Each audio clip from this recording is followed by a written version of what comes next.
ഇപ്പോൾ KPCC അധ്യക്ഷൻ സണ്ണി ജോസഫ് മാധ്യമങ്ങളെ കാണുന്നുണ്ട്. എന്താണ് അദ്ദേഹത്തിന് പറയാനുള്ളത്?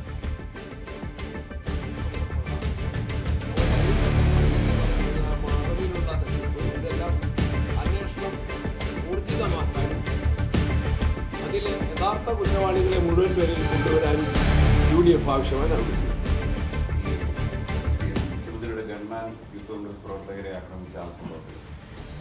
ഇപ്പോൾ വളരെ ഗുരുതരമാണ്. പയ്യന്നൂരിലെ ആലപ്പുഴയിലെ ആ പയ്യൻ തന്നെയല്ലേ ജയിച്ചു വന്നത്. അവന്റെ ജയം എന്താണ് ആവേശകരമായി. ഇന്നലെ KC വേണുഗോപാൽ വാർത്താ സമ്മേളനത്തിൽ ആലപ്പുഴ ആയതുകൊണ്ട് അവർ വളരെ ആവേശത്തോടെ ആ കാര്യം പറഞ്ഞു. ഇത്ര ഗുരുതരമായ പരിക്കേറ്റ ഒരു പയ്യന് ആലപ്പുഴ പോലെ LDF ജയിച്ചിരുന്ന ഒരു നിയോജക മണ്ഡലത്തിൽ ലഭിച്ച വൻപിച്ച പിന്തുണ ഈ അക്രമത്തിനെതിരെയുള്ള ജനവികാരമാണ്. നമ്മള് അതിന്റെ നടപടിക്രമങ്ങളുണ്ട്. കോൺഗ്രസിന്റെ പാർലമെന്ററി പാർട്ടി യോഗം ചേരണം. അതിന് AICC നിരീക്ഷകരെ അയക്കണം.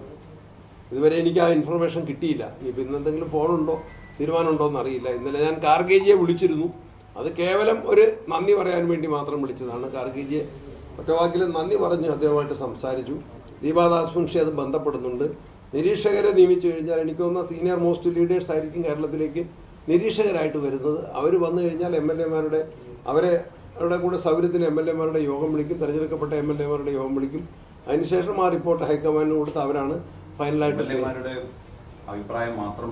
അതിന്റെ നടപടിക്രമങ്ങളുണ്ട്. അഭിപ്രായം കൂടി പരിഗണിച്ചുകൊണ്ടായിരിക്കും തീരുമാനം. ഞാൻ ഇന്നതെന്ന് ഞാൻ പറയുന്നില്ല. അത് ഹൈക്കമാൻഡാണ് തീരുമാനിക്കേണ്ടത്. അവർക്ക് എല്ലാ കാര്യങ്ങളും പരിഗണിച്ചുകൊണ്ടുള്ള തീരുമാനം എടുക്കാൻ ഹൈക്കമാൻഡിന് സാധിക്കും. അതിന്റെ ഇപ്പൊ ചോദ്യം ഇതായിരുന്നു, എപ്പോഴാണ് സത്യപ്രതിജ്ഞ എന്ന്. അത് കഴിഞ്ഞ് മുഖ്യമന്ത്രിയാകുന്ന വ്യക്തി ഗവർണറെ കണ്ട് തീയതി നിശ്ചയിച്ചിട്ടായിരിക്കും സത്യപ്രതിജ്ഞ. അതിപ്പോ തീരുമാനം ഹൈക്കമാൻഡ് പറയും. ഇപ്പൊ വലിയ രീതിയിൽ ചർച്ചകൾ നടക്കുന്നുണ്ട്. VD സതീശന്റെ പേര്, രമേശ് ചെന്നിത്തലയുടെ പേര്, അതിനൊപ്പം KC-യുടെ പേരും പറയുന്നത്. KC വരാനുള്ള ഒരു സാധ്യത തള്ളി ആരെന്ന് എനിക്ക് പറയാൻ പറ്റില്ല. അല്ല, KC വരാനുള്ള സാധ്യത ഒന്നും ഞാൻ അതിന്റെ അകത്ത് ഇപ്പൊ കമന്റ് ചെയ്യുന്നത് ശരിയല്ല. ഫ്ലെക്സിന്റെ എല്ലാവരും ചേർന്നാ പടം നയിച്ചത്.